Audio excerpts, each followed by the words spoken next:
Hello, आप सभी का स्वागत है हमारे YouTube channel smart study classes में। आज हम प्रश्नावली 7.1 राशियों की तुलना, डिस्काउंट, बट्टा छूट के बारे में सीखेंगे। तो सबसे पहले आप इस चैनल को सब्सक्राइब कर लीजिए, क्योंकि मैं इससे और भी चक्रवृद्धि ब्याज है, मूलधन है, लाभ हानि है, सब सारे वीडियो लेकर आऊँगी और साथ में ट्रिक्स भी बताऊँगी, जिससे आपको यदि ऑब्जेक्टिव के क्वेश्चन आ रहे हैं तो आप बिना पेन उठाए भी उनको कर सकते हैं। तो अब इस वीडियो में मैं आपको सबसे पहले क्रय मूल, विक्रय मूल, अंकित मूल, डिस्काउंट, इनके बारे में बताऊंगी। तो मैं तो मानती यही हूँ कि पहले हम समझ लेते हैं कि अंकित मूल क्या है, क्योंकि यदि आपको ये नहीं पता होगा कि अंकित मूल क्या है तो आप क्वेश्चन कैसे सॉल्व करोगे। तो सबसे पहले यही है कि आप उसको इस चीज़ को समझो, ना कि रटो। रटने से कुछ नहीं होगा। रटने से यही होगा कि बस 2 दिन तक याद रहेगा, या मान लीजिए कि आपकी मेमोरी अच्छी हुई तो आप 1 महीने तक याद करोगे, फिर उसके बाद भूल जाएगा। और 9th क्लास में भी ऐसा होता है कि परिभाषाएँ पूछ लेता है। तो पहले मैं उस चीज़ को समझाऊंगी, ठीक, और उसको अपने दैनिक जीवन में उतार करके समझाऊंगी कि जैसे हम लोग कहीं कुछ लेने जाते हैं तो मतलब कैसे हम प्राइस चेक करते हैं, कैसे डिस्काउंट दुकानदार हमको देते हैं और किस तरह से हम उस डिस्काउंट में छूट लेकर कितना उनको रुपए वापस करते हैं। इसी तरह से हर चीज़ बताऊंगी। तो चलिए स्टार्ट करते हैं। और इस वीडियो अच्छी लगेगी तो आप एक लाइक तो बनता है, प्लीज़ लाइक कर दीजिएगा। और जो भी आपको समझ में नहीं आ रहा है तो आप कमेंट करके पूछ सकते हैं, तो मैं नेक्स्ट वीडियो में आपके कमेंट में जो भी पूछा रहेगा ना उसको मैं समझा दूँगी, आपका डाउट क्लियर करूँगी, ठीक। तो पहला है अंकित मूल। अंकित मूल वह मूल है जिस पर कोई वस्तु बेची जाने वाली है। अंकित मूल प्रिंट प्राइस कहलाता है। जैसे आप मान लीजिए कि आप कोई वस्तु खरीदने गए, ठीक, तो वस्तु खरीदते हैं जब, तो उसका पहले प्राइस चेक करते हैं, ये कितने का है। मान लीजिए वो 100 रुपये का है, उसमें कितना लिखा है, 100 रुपये। तो वही जो 100 रुपये है वही उसका क्या है, अंकित मूल्य है। इसी को हम कहते हैं प्रिंट प्राइस या अंकित मूल्य कहते हैं, ठीक है। अब है बट्टा। बट्टा यानी डिस्काउंट। जब आप जो वस्तु खरीदते हैं और वह 100 रुपये की है और दुकानदार आपको बोला इसमें 10 रुपये की छूट मिलेगी, जब आपको 10 रुपये की छूट मिल रही है, यही क्या है, डिस्काउंट है, यह बट्टा है, ठीक। अब है विक्रय मूल्य। विक्रय मूल्य जिस मूल्य पर कोई वस्तु बेची जाती है उसे उस वस्तु का विक्रय मूल्य कहते हैं। जैसे जब आप 100 रुपये की कोई वस्तु खरीदे, ठीक, उसमें आपको 10 रुपये की छूट भी मिली तो ये डिस्काउंट हुआ। और जब 100 में से अब 10 माइनस करोगे, जो 90 रुपये आपको देना है उसको, वो हमारा क्या हो जाएगा, विक्रय मूल्य, ठीक। यानी जब दुकानदार आपसे अब कितना लेगा 10 रुपये की छूट के बाद, वो लेगा आपसे 90 रुपये। तो 90 रुपये ही क्या है, ये हो जाएगा विक्रय मूल्य, ठीक है। अब मैंने आपको डिटेल से समझा दिया है। अंकित मूल्य क्या है, विक्रय मूल्य क्या है और डिस्काउंट क्या है, ठीक है। तो चलिए अब स्टार्ट करते हैं, हम इसी के जरिए क्वेश्चन को सॉल्व करेंगे। पहले मैं आपको कुछ बट्टा मतलब सूत्र के बारे में बता देती हूँ। मैं एक ही सूत्र से 3 सूत्र बनाऊंगी। क्या है, इसमें आपको भी आसानी होगी, ज़्यादा रटने की दिक्कत नहीं होगी, बस आप एक बार समझ लो। तो क्या है,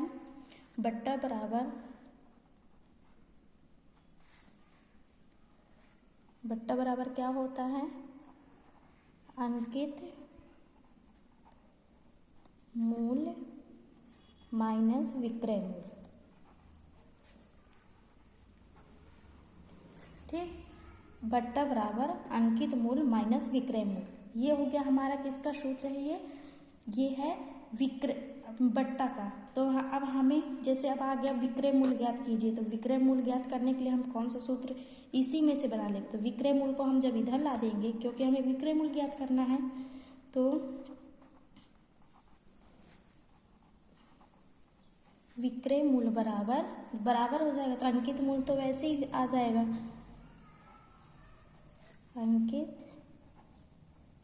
अंकित मूल्य, ठीक।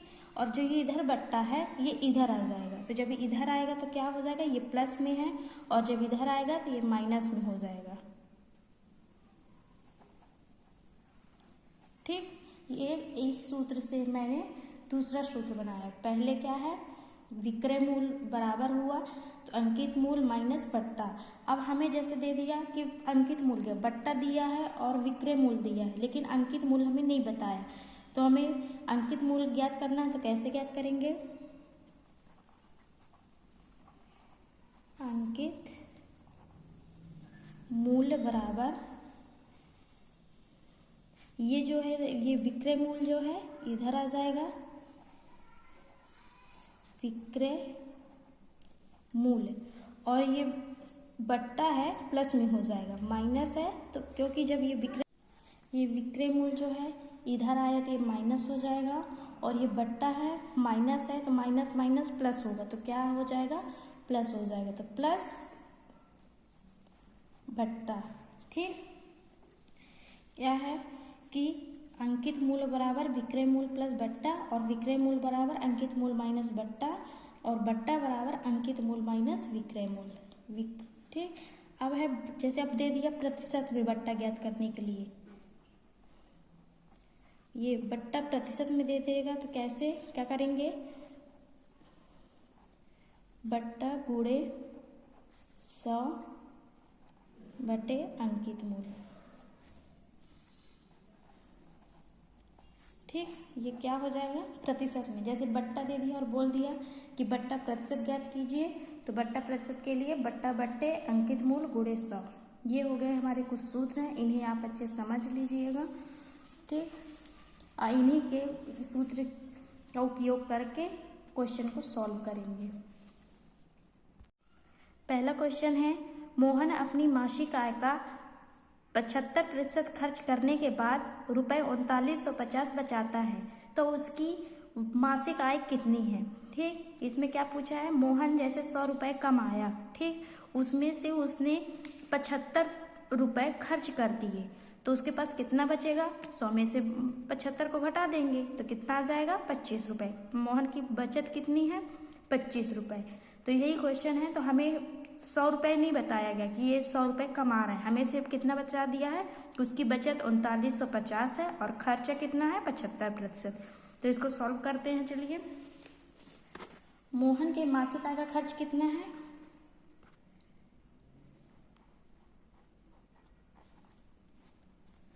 मोहन के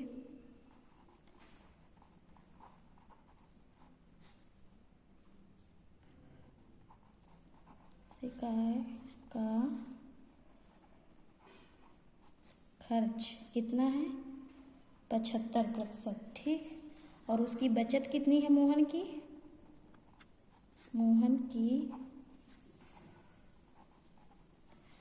की बचत है रुपये 3950। ठीक, ये हो गया।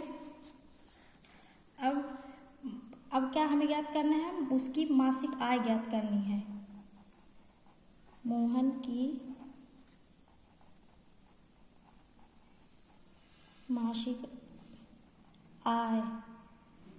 आय कितनी है, मतलब मोहन का हमें खर्च पता है, उसकी बचत पता है, लेकिन वो कितना कमाता है ये चीज़ नहीं पता। तो इसको पता करने के लिए हम क्या करेंगे, मान लेते हैं कि मोहन 100 रुपये कमा रहा है। ठीक, माना मोहन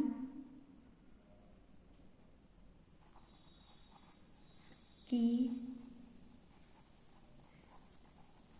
मासिक आय 100 रुपये। ठीक, माना कि मोहन की मासिक आय कितनी है, 100 रुपये, और उसकी बचत कितनी है, बचत बराबर आय माइनस खर्च। तो उसकी बचत कितनी है, मतलब 75 खर्च कर रहा है, तो हम क्या करेंगे, इसको माइनस कर देंगे, जो उसकी आय है 100 माइनस 75। ठीक, हम कितना आ जाएगा, तो 25। मोहन की बचत कितनी है, ₹25। ठीक, जब मोहन की बचत जब ₹25 है तो तब उसकी आय ₹100 है। ठीक, तो ₹1 बराबर कितना आ जाएगा, यहाँ पर लिख देंगे। मोहन जब ₹25 बचत करता है जब उसकी आय ₹100 है। ठीक, मोहन ₹25 कब बचाता है, जब उसकी आय ₹100 है। तो ₹1 बराबर कितना आ जाएगा, 100/25। ठीक, अब हम इसमें हमारा कितना ही बचत है, 3900। तो ₹39 जब वो बचत कर रहा है तो कितना आ जाएगा, 100/25 गुणे 3950। ठीक, क्या हो जाएगा, ₹3950 में जब वो बचत करेगा तो कितना आ जाएगा, 100/25 गुणे 3950। अब हम इसको क्या कर लेंगे, काट लीजिए। 25 एकम 25, 25 चौको 100, इसका गुणा 4 से करा दीजिए। 4 9 शून्य, 4 पंचे 20 की शून्य, हाशिल 2, 9 चौको 36, 37 38 की हाशिल 3, 4 3 12, 12 3 15। कितना आ जाएगा, उसकी रुपए कितना है, मासिक आय, ये हमारी आ गई मासिक आय। मोहन कितना कमा रहा है, मोहन कमा रहा है ₹15,800। उसका खर्च है 75% और की बचत कितनी है, उसकी बचत है ₹3950। ये हो जाएगा आंसर। ठीक, समझ में आ गया होगा। कक्षा 10 में 60 लड़कियां हैं और उनकी संख्या 18 है, तो कक्षा में लड़के व लड़कियों की संख्या का अनुपात क्या होगा। कक्षा में कुल कितने छात्र छात्राएं हैं। ठीक, मान लीजिए कक्षा 10वीं है जिसमें कितनी प्रतिशत लड़कियां हैं, 60%, और लड़कियों की संख्या कितनी है, 18। तो हमें मतलब लड़के और लड़कियों दोनों की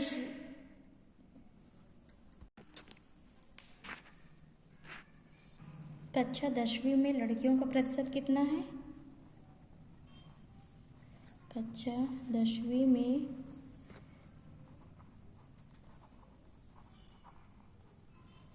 लड़कियों का प्रतिशत कितना है, 60। ठीक, अब लड़कियों की संख्या कितनी है, लड़कियों की संख्या 18। ठीक, तो लड़कियों का प्रतिशत है 60, लड़कियों की संख्या है 18। तो हम एक काम करते हैं, मान लेते हैं कि लड़के और लड़कों की संख्या ज्ञात करनी है, उन दोनों का अनुपात। तो हमें तो ये तो पता नहीं है कि मतलब लड़के और लड़कियों की संख्या कितनी है। तो हम मान लेते हैं कि लड़के और लड़कियों की कुल संख्या है 100। ठीक, माना कि लड़के एवं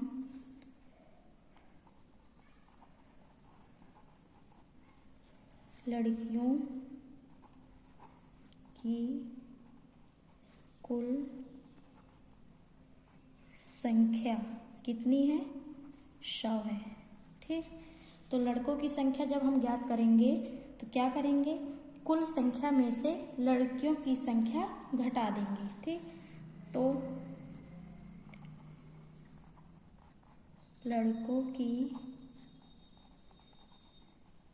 संख्या बराबर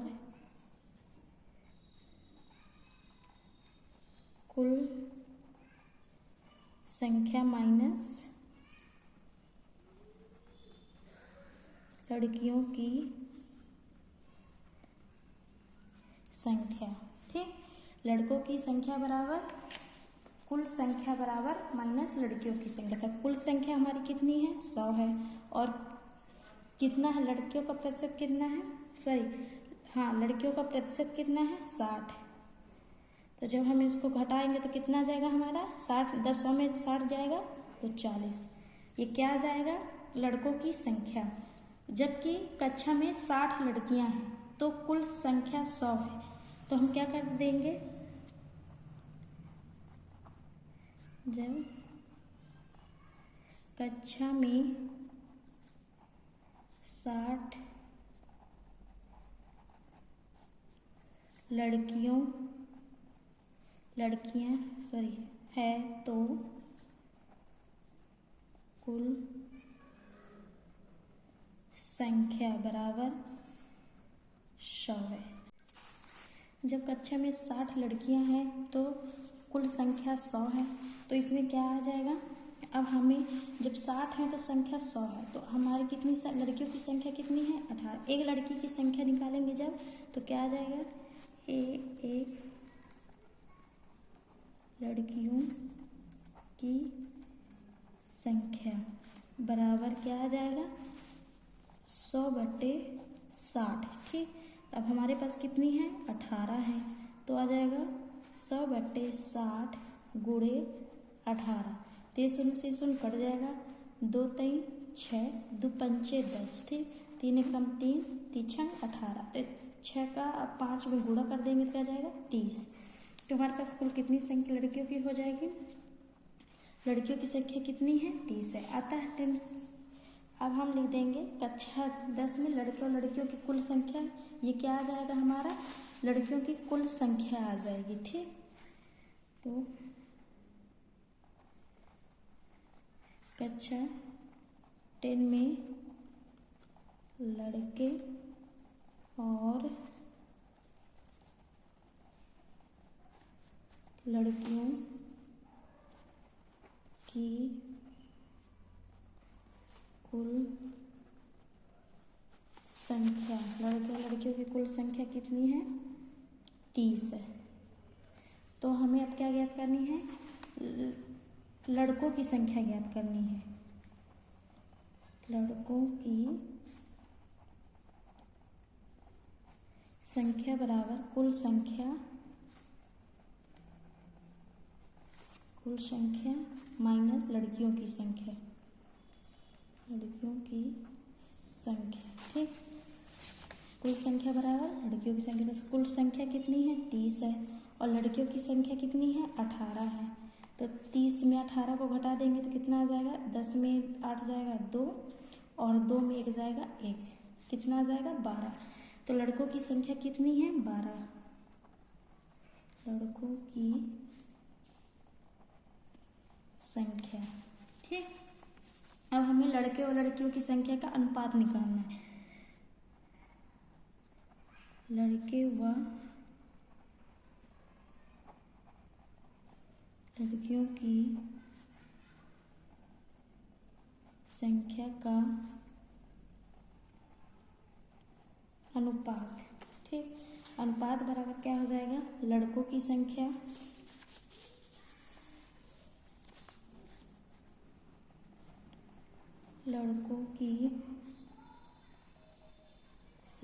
अनुपात लड़कियों की संख्या। लड़कों की संख्या कितनी है 12 है और लड़कियों की कितनी है 18 है। ठीक, तो हम इसको बटे में लिख सकते हैं 12/18। ठीक, तो अब इसको हम जब काट देंगे तो कितना आ जाएगा, 2 नाम 18, 2 छक्का 12, 2 नाम 18, 2 छक्का 12।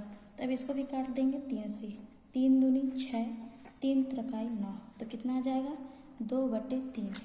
ठीक, तो अब इसमें तो हम लड़के और लड़कियों का अनुपात कितना है, इसको हम लिख सकते हैं 2:3। तो लड़के और लड़कियों की संख्या कितना है, अतः कक्षा 10 में लड़के व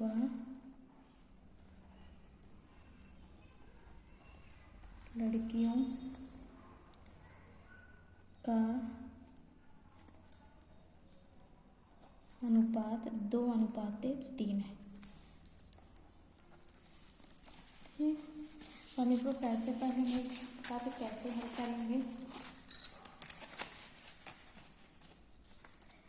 इसमें सबसे पहले हमें कक्षा 10 में लड़कियों का प्रतिशत लिख लेना है, फिर लड़कियों का प्रतिशत, फिर लड़कियों की संख्या। मान लेंगे कि लड़के और लड़कियों की कुल संख्या 100 है, तो लड़कों की संख्या ज्ञात करने के लिए कुल संख्या माइनस लड़कियों की संख्या करेंगे तो 40 आएगा। फिर जब कक्षा में 60 लड़कियां हैं तो कुल लड़कों की कुल संख्या कितनी है, 100 है। ठीक, तो एक लड़कियों की संख्या 100/60 बराबर 18 लड़कियों की संख्या क्या आ जाएगा, 100/60 गुणे 18। इसको हम काट देंगे तो हमारा कितना आ जाएगा, 30 आ जाएगा। फिर कक्षा 10 में लड़के व लड़कियों की कुल संख्या कितनी है, 30 है। ये कितना आया है, लड़कों और लड़कियों की कुल संख्या आई है। फिर लड़के की संख्या ज्ञात करना है, तो कुल संख्या माइनस लड़कियों की, तो कुल संख्या 30 है और लड़कियों की संख्या कितनी है, 18 है। तो लड़कों की संख्या 12 हो जाएगा। लड़के व लड़कियों का अनुपात निकालना है, तो लड़कियों की संख्या अनुपात लड़कियों की संख्या 12:18, इनको बटे में लिख के काट देंगे तो हमारा आ जाएगा 2:3। तो अतः कक्षा 10 में लड़के व लड़कियों की संख्या का अनुपात 2:3 है। ठीक, ये हो गया दूसरा। तीसरा है रुपये 950 अंकित मूल्य वाली वस्तु 760 रुपये में बेची जाती है। बट्टा और बट्टा का प्रतिशत कितना है। हमें अंकित मूल्य दिया है और विक्रय मूल्य दिया है। ठीक, लेकिन हमें बट्टा या बट्टे का प्रतिशत नहीं दिया, तो हम क्या करेंगे, पहले बट्टा निकालेंगे। बट्टा का सूत्र क्या होता है, अंकित मूल्य माइनस विक्रय मूल्य। तो चलो कर लेते हैं।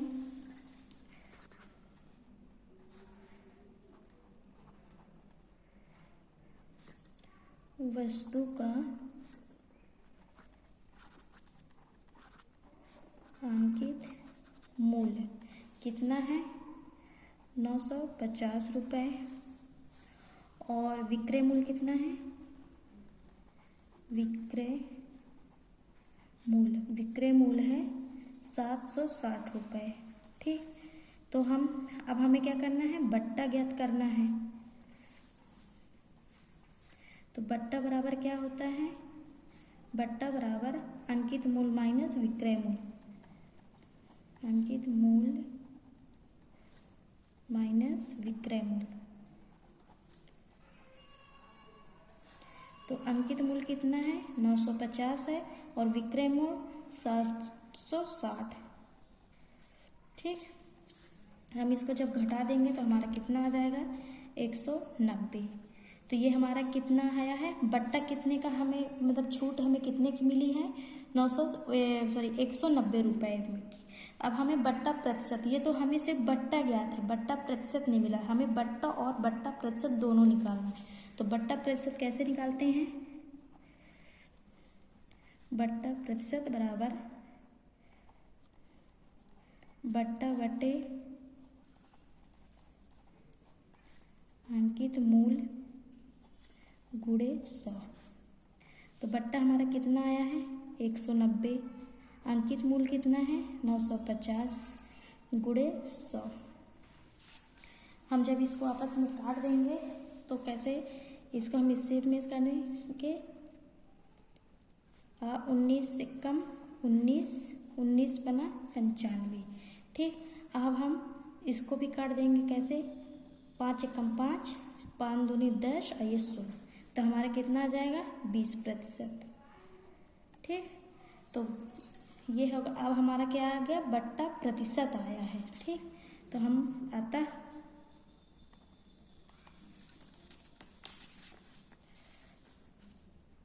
वस्तु पर बट्टा